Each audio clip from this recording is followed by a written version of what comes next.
जी, आप सबको आज की प्रेस कॉन्फ्रेंस में आप सभी का बहुत बहुत स्वागत है। जैसा हमने पहले भी कहा कि सिर्फ एकमात्र मुद्दे पर, भ्रष्टाचार पर, हम ये पूरा नगर निकाय चुनाव लड़ रहे हैं। हरियाणा के अंदर सभी जगहों पर सभी लोग इस बात से त्रस्त हैं कि हर जगह पर निकाय में भ्रष्टाचार है, जिसकी वजह से कि आम लोगों का जीवन मुश्किल हो रहा है, जिसकी वजह से आम लोगों को सब समस्याएं आती हैं। और हम सिर्फ इसी मुद्दे पर ये पूरा नगर निकाय चुनाव लड़ रहे हैं। गोहाना में एक बहुत ही हैरान करने वाला मामला सामने आया है, जिसमें साफ साफ नज़र आ रहा है कि भ्रष्टाचार हुआ है। और आज जिन्होंने भ्रष्टाचार किया है उन्होंने अपने मुंह से भी ये बात स्वीकार कर ली है। हम आपको एक वीडियो दिखाना चाहते हैं, जिसके बाद हम अपनी प्रेस कॉन्फ्रेंस को आगे बढ़ाएंगे, ताकि आप समझ सकें कि कैसे ये भ्रष्टाचार हुआ है और किन लोगों ने किया है। संचित संचित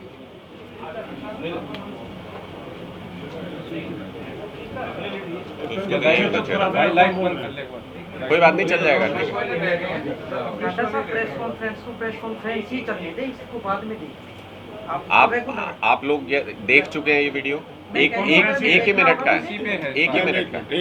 आप फिर संदर्भ समझ पाएंगे। लगा रहे हैं कि 120 करोड़ रुपए का यहाँ पे गबन हुआ है, तो आरटीआई का अधिकार सबके पास है। सोचना कोई भी मान सकता है। 5 साल तक, 6 साल तक वो लोग कहाँ थे? उन्होंने क्यों आरटीआई से सूचना नहीं मांगी कि ये पैसा कहाँ लगा है? और मैं भी उन लोगों से पुनः अपील करता हूँ कि 120 करोड़ तो नहीं लगे 100 करोड़, 20 करोड़ वो जमा और करा दें और 100 करोड़ का पाई का हिसाब ले लें। अगर वो एक पैसे का भी कहीं मुझे दोषी साबित कर दे रजनी को, मैं उसी दिन राजनीति से सलाह। ठीक है, रोक दे भाई। तो ये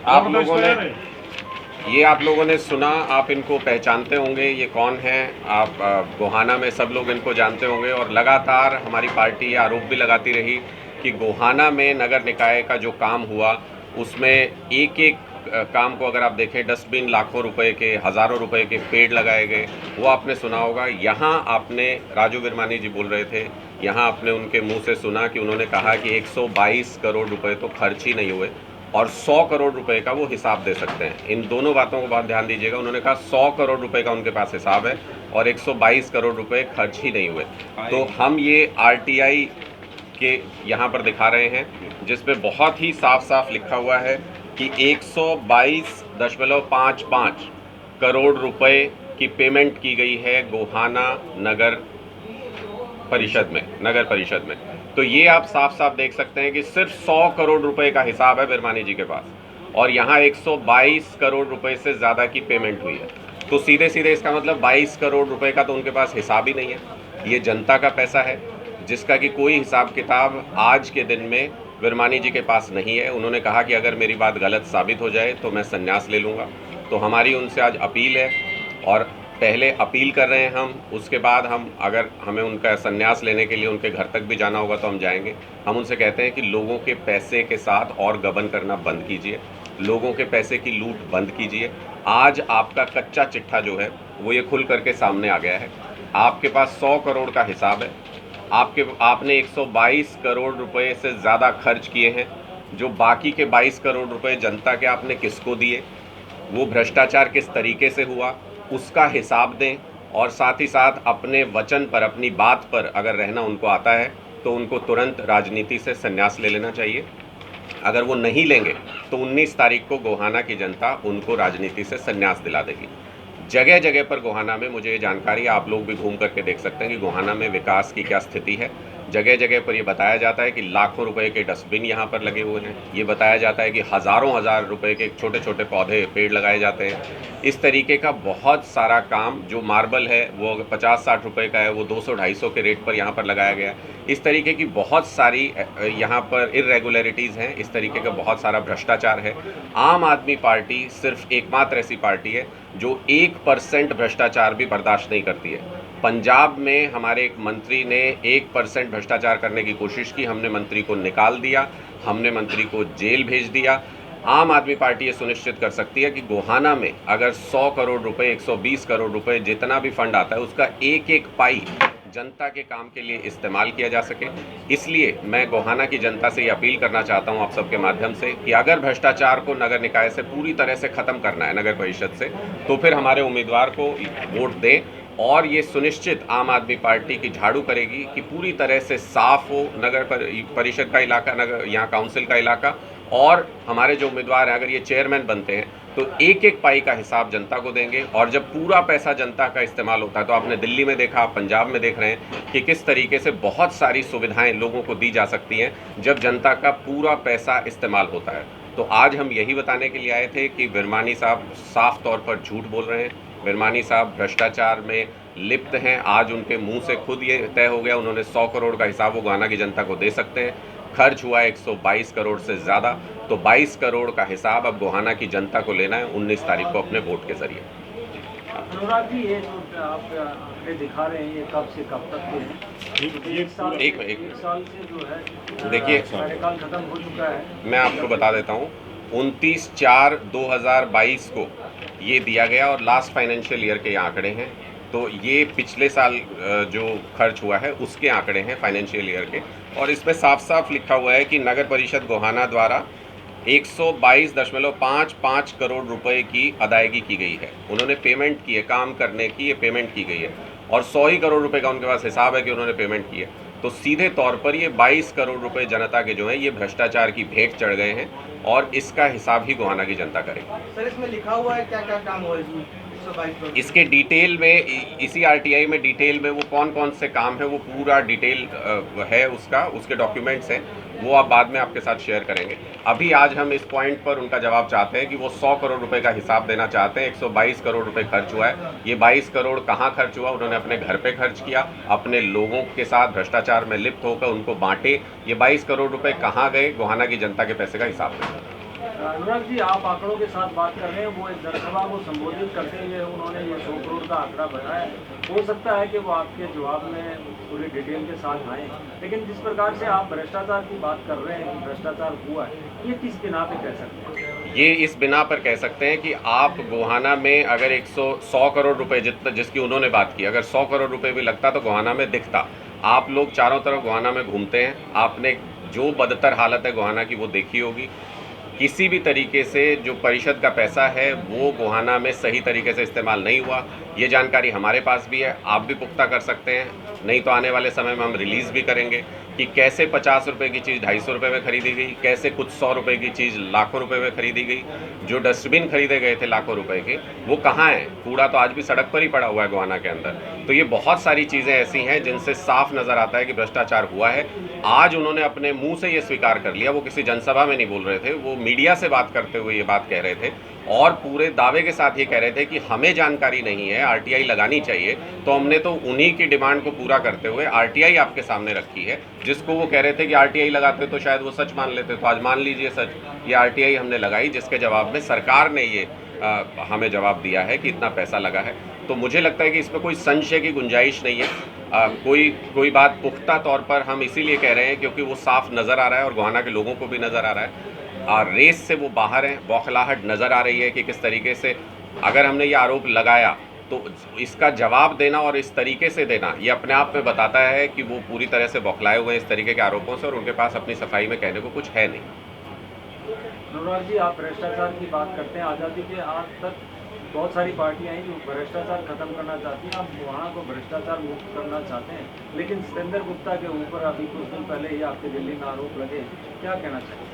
38 विधायकों पर, सत्येंद्र जैन जी की आप बात कर रहे हैं, 38 विधायकों पर दिल्ली के अंदर अलग अलग मामलों में दिल्ली पुलिस ने, केंद्र सरकार की तमाम एजेंसियों ने, तोता कह लीजिए, कबूतर कह लीजिए, जो भी उनके हैं, उन्होंने 38 विधायकों पर केस दर्ज किए, उसकी जांच की। हमारे पास दिल्ली की पुलिस नहीं है, केंद्रीय एजेंसी नहीं है, वो सारी एजेंसियां हमारी विरोधी पार्टियों के पास हैं। उन्होंने जम करके जांच की उन सारे मामलों में और उसके बाद उनमें से 36 विधायक कोर्ट से बाइज्जत बरी हो चुके हैं। 2 का मामला अभी लंबित है, चल रहा है। जितने भी मामले केंद्र की एजेंसियों ने या विरोधियों की एजेंसियों ने लगाए, वो सारे के सारे मामलों में क्लीन चिट लेकर के हमारे सभी नेता बाहर आए हैं। सत्येंद्र जैन जी के मामले में भी उनके घर से 2 लाख कुछ रुपए वहाँ से बरामदगी ईडी को हुई, जो कि उनके घर के खर्च का पैसा था।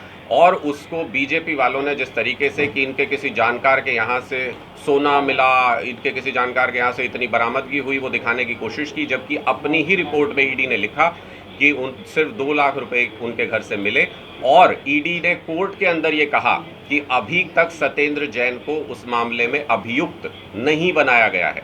तो ये केंद्र की एजेंसियां हैं जो हमको क्लीन चिट देती हैं, जो हमारे कैरेक्टर का सर्टिफिकेट देती हैं और ये बताती हैं कि सिर्फ आम आदमी पार्टी है जो भ्रष्टाचार नहीं करती है। ना हमारे नेता किसी दबाव में आते, ना हमारे नेता बिकते, ना क्रॉस वोटिंग करते। आपने देखा होगा हाल ही के राज्यसभा चुनाव में कि इस तरीके के मामले, इस तरीके की फाइलें केंद्र के पास थी, जिसकी वजह से कि क्रॉस वोटिंग करके और कांग्रेस का वहाँ पर राज्यसभा में चुनाव, उनका कैंडिडेट हार गया। तो ये सारी चीज़ें आप देखते हैं हमारे नेताओं के साथ ऐसा नहीं होता है। वो सिर्फ इसलिए नहीं होता है कि वो कैरेक्टर से क्लीन है।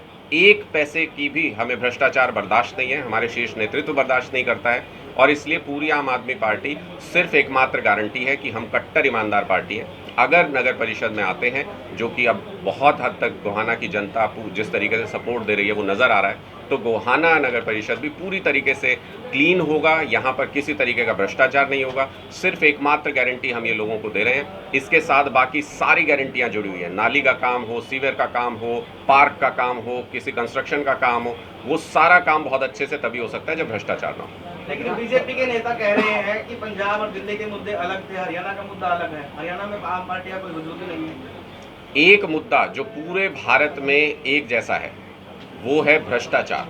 अगर हमने भ्रष्टाचार खत्म कर दिया, जनता के पैसे का सही इस्तेमाल कर लिया, तो सारी सुविधाएं जो दिल्ली में दी, पहले कहते थे पंजाब में नहीं दे पाएंगे, तो हमने पंजाब में भी बिजली फ्री कर दी, हम पंजाब में भी पानी फ्री करने जा रहे हैं। हम सारी वो चीज़ें जो हम दिल्ली में की हमने, वो सारी मोहल्ला क्लिनिक हम वहाँ पर 75 अभी इनॉग्रेशन करने जा रहे हैं। तो सारी वो चीज़ें कर रहे हैं पंजाब में भी, और सिर्फ इसी वजह से कि भ्रष्टाचार नहीं है, वो पैसा जनता का बचाते हैं और उसको लगाते हैं। अगर इनको लगता है कि हरियाणा में हमारी ताकत नहीं है तो बौखलाए क्यों हैं? हमारे सवालों के जवाब में अटपटे आंसर क्यों देते हैं?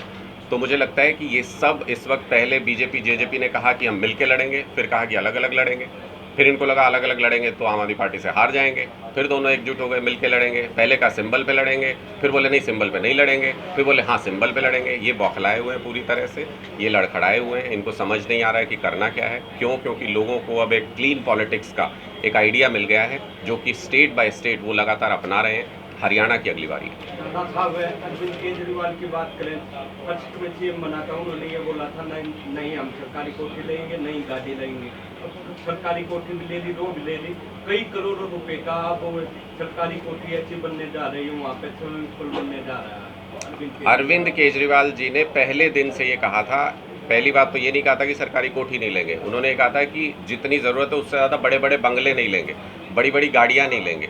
तो वो आज भी अपनी बात पर कायम है। जो उनके कर्तव्य के निर्वाह के लिए जो चीज़ ज़रूरी होती है उतना लेते हैं। यहाँ इस तरीके से नहीं कि हरियाणा में मुख्यमंत्री के पास एक हेलीकॉप्टर है, दूसरे का और ऑर्डर कर दिया, तो वो पैसा जनता का पैसा है। और अरविंद केजरीवाल हमेशा से मानते आए हैं कि अगर वो सरकारी सुविधाएं ले रहे हैं तो वही सारी सरकारी सुविधाएं जिसमें बिजली फ्री मिले, जिसमें पानी फ्री मिले, जिसमें लोगों को बेसिक सुविधाएं मिले, वो सारी सुविधाएं आम जनता को भी दे सकें। तो एक लाइन में उनका वादा हमेशा ये रहा है कि जो भी इन नेताओं को मिलता है वो सारा मैं अपनी जनता को दूंगा। सर एक स्विमिंग पूल बन रहा हो, काफी कई करोड़ रुपए में बन रहा है। कहाँ पर? दिल्ली में। आप देख के आए? मैं तो बहुत बार गया हूँ उनके घर पे, मैंने तो नहीं देखा। सुनी सुनाई बातों पे यकीन नहीं करें। गोहाना के लिए आपका क्या विजन है? जी, गोहाना के लिए आप लोगों का क्या विजन है? कोई घोषणा पत्र जारी करेंगे क्या? जी बिल्कुल। मैं आपका स्वागत करता हूँ। घोषणा पत्र तो अभी नहीं कर सकते। हमने एक सुझाव पत्र मार्केट से सर्वे किया है, उसमें कुछ थोड़ा सा गलत कुछ बातें निकल के आई हैं उसमें। तो सबसे प्रथम तो मैं करप्शन की बात करूँगा, पुनः करूँगा। इतना भारी करप्शन है कि एक एक गली से, एक एक कोने से, एक एक पार्क से, वो कहते हैं ना हवा में भी करप्शन है। मतलब असहनीय है, वेदना है, पीड़ा है। लोग कहते हैं इतना पैसा खा गए। आज सुबह की बात है, 6:30 बजे हम खानपुर मोड़ पे एक पार्क में थे, 300 आदमी थे। वो कहते हैं बेटा एक बाबा हाथ पकड़ के ले गया, बोला बेटा ये पत्थर है ना, कोना टुकड़ा बना उसका, बोला कितने रुपए फुट का होगा? मैं 60-70 रुपये ग्रेनाइट, जबकि ग्रेनाइट की रिक्वायरमेंट नहीं है वहाँ पे। देखो एक तो लगना नहीं चाहिए, वो लगा दिया, और लगा दिया ओवर प्राइस, 300 रुपये उसका चार्ज किया। और जो विरवाणी जी कह रहे हैं 100 करोड़ रुपए खर्च करें, उसमें भी 60 करोड़ रुपए खा रखे हैं। वो 100 करोड़ रुपए खर्च नहीं हुए। पहले तो 122 के बदले 100 कह रहे हैं 122 करोड़ का भुगतान किया गया कमेटी द्वारा। और अब कहते हैं कि 100 करोड़ का भुगतान, डायरेक्ट 22 करोड़ तो वैसे ही लूप में चले गए, किन को दिए कहाँ गए भगवान जाने। अब जो 100 करोड़ का जस्टिफिकेशन देने में हिसाब दूंगा 2 लोगों को, फिर हम बताएंगे भाई 100 करोड़ का जो हिसाब है उसमें भी गड़बड़ है, उसमें भी घोटाला है, उसमें भी करप्शन है। मैं इस आपके माध्यम से उनको एक वो करता हूँ, आह्वान करता हूँ कि पहले 100 करोड़ का पटल पे रखें कि 1 मिनट का काम है, एक बटन दबाओ 100 करोड़ की डिटेल आ जाएंगी और जनता में बांट दे, वोट मांग ले, हम वैसे भी अकाउंट कर जाएंगे। यदि लगता है जनता को कि ये जो 100 करोड़ का हिसाब है ये सही है और जो 122.55 का मैं आपको अभी कागज दे दूंगा हर अपने भाई को, वो आप भी दिखाएं लोगों को, ये बिल्कुल एक गवर्नमेंट का डॉक्यूमेंटेशन है, प्रूफ है। बार बार पुनः मैं ये कहना चाहूँगा कि इतना गदर, नॉट करप्शन, ये गदर की इसको संज्ञान दे सकते, भाषा दे सकते हैं, लेकिन हम आप अपनी भोली वाली जनता को विश्वास दिलाते हैं। जो एक 2,500 का सबमर्सिबल लग सकता था 122.55 करोड़, क्या कैसे कंपेयर करें। जो पानी की छोटी सी सुविधा, एक छोटे से चिकित्सालय की सुविधा, एक छोटे से स्कूल की रिपेयर की सुविधा, रेनोवेशन की बात आती है।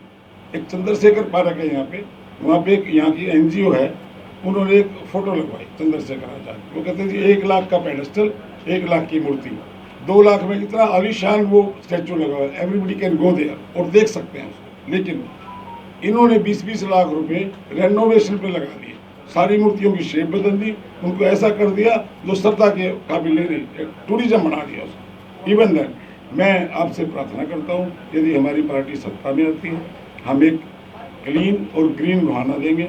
और जो हमारे दिमाग में अभी एक सर्वे सा आया है, एक हमारी ड्रेन नंबर 8 पास करती है, उसके बारे में किसी ने सोचा, हम उस पर RCC बॉक्स ड्रेन बनाएंगे, दोनों तरफ शोरूम बनाएंगे, उसके कंस्ट्रक्शन में लोगों को एम्प्लॉयमेंट मिलेगी, बेरोजगारी की समस्या दूर होगी, जो छोटी छोटी हैं एस्केलेट करेगी। एक मैं चाहूँगा आम आदमी को प्लॉट की, किसी ने 100 गज का प्लॉट लिया, उससे धोखा हो जाता है, ये तो उसमें नहीं है जी, हम एक ID करेंगे इशू कमेटी की तरफ से, उसका रजिस्ट्रेशन कराएंगे कि भी आप जो प्रॉपर्टी खरीद रहे हैं वो कोई धोखे की प्रॉपर्टी नहीं है, वो आपकी सुनिश्चित करेंगे इस बात।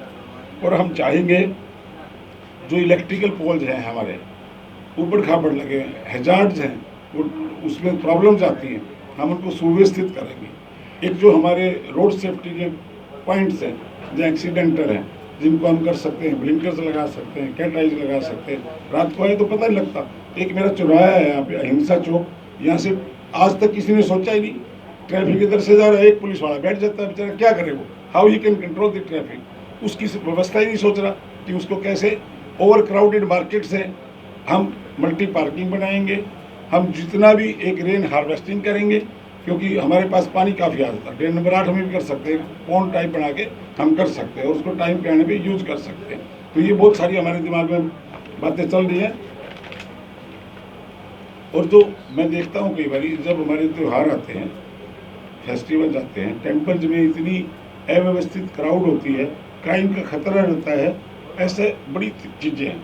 दिन में जब स्कूल की छुट्टियाँ होती हैं, गर्ल्स स्कूल्स के पास, गर्ल्स कॉलेज के पास बहुत तरह के मिसक्रिएंट्स होते हैं, मतलब ऐसी संभावनाएं रहती हैं, बच्चियाँ परेशान होती हैं, हम उसकी महिला सुरक्षा पे बात करेंगे, CCTV कैमरे लगवाएंगे। तो इन सारी बातों को तो ये भविष्य के हमारे दिमाग में रोड मैप है पूरा मतलब ऐसा दिखाएंगे, 1 साल में दिखा देंगे भी, 5 साल के नहीं, हम 1 साल, लोग 5 मांग रहे हैं। और मैं एक बात और कहना चाहता हूँ, मतलब एक डेमोक्रेटिक सेटअप में जो एक वोट का अधिकार है जो सबको मिला है, तो व्यवस्था परिवर्तन के लिए है, सत्ता परिवर्तन के लिए।